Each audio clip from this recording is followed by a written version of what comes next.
The city is known for its distinctive landmarks and architectural marvels, but go beneath the surface and you'll find a complete underworld. Some places are open to the public, like the caves, but some are long forgotten. Tonight we take you to Kansas City's underground. Walk sign is on, cross. In downtown Kansas City, in the midst of the hustle and bustle, in cars, buses, or on their feet, people move from place to place, often unaware of what's right beside them or right below them. Very few people still remembered it. It was lost in time. Beneath the intersection of 8th and Washington lies the old 8th Street Tunnel, a piece of history Kansas City forgot for 40 years. This tunnel was built in 1887 by D.M. Edgerton and Robert Gillum. They were the two brain trusts and financial powers. Thomas Dueñas is an Allied Barton security officer, but on this day, coincidentally, on the 125th anniversary of the date construction started, he's our historian and tour guide. It was 22 feet wide. It was 18 feet tall. It's about 810 feet long. Present day today, it's about 100 feet shorter due to the I-670 loop. The 8th Street Tunnel operated for nearly 68 years, moving people from downtown to the West Bottoms by trolley car.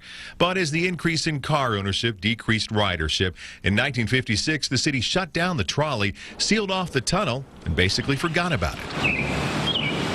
Just up the river and across the state line, you'll find more historical secrets hidden beneath what is today the home of the McCaffrey Short Title Company. A lot of people have referred to this as the Leavenworth Underground. On the corner of 4th and Delaware, beneath what was once the old First National Bank of Leavenworth, Randy Herman unlocks the remains of an underground city of sorts. All the offices here right around the central part of the city of Leavenworth have these downtown areas in them, and they're very similar to what we're looking at right now. Tucked away in a maze of hallways and doorways is a picture of another time dating back to the late 1800s. Today, access is rare. When we come down here now, we've got a maintenance problem. And few seem to know the real origins of this city. Some speculate that businesses just added stories over time as paved roads and new construction standards evolved.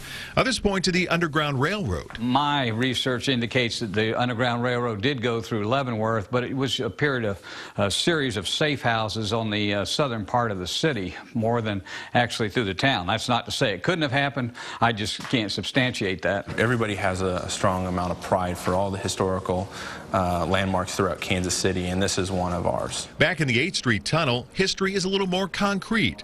Engineers unearthed this forgotten tunnel in 1996 while doing survey work for the construction of State Street Bank.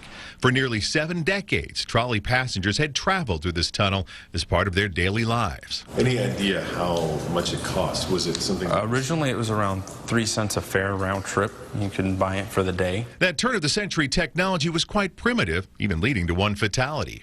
After about 10 years, the trolley system continued to face ongoing problems with repairs. The cables kept wearing out because of the 8.8% incline, so they fixed that by building another tunnel, digging underneath the first one, and that one would run for about 55 years. It's the remains of both, one on top of the other, that engineers unearthed and preserved. We're now going to be walking on the top of the 1903 tunnel.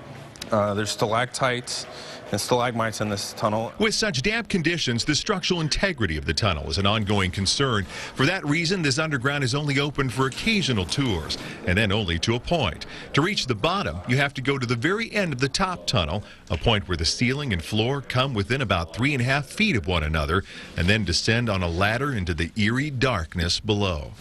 Our cameras are not only here for the first time, this is the first time anyone has been down here in more than a year.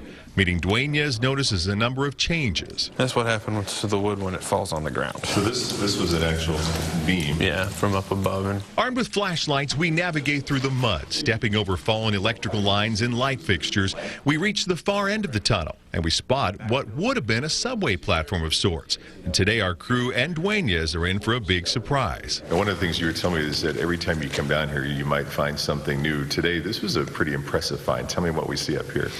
Today we were able to spot where it actually states the station's name, Washington Avenue. Hidden among the discolored walls stained by time, Washington.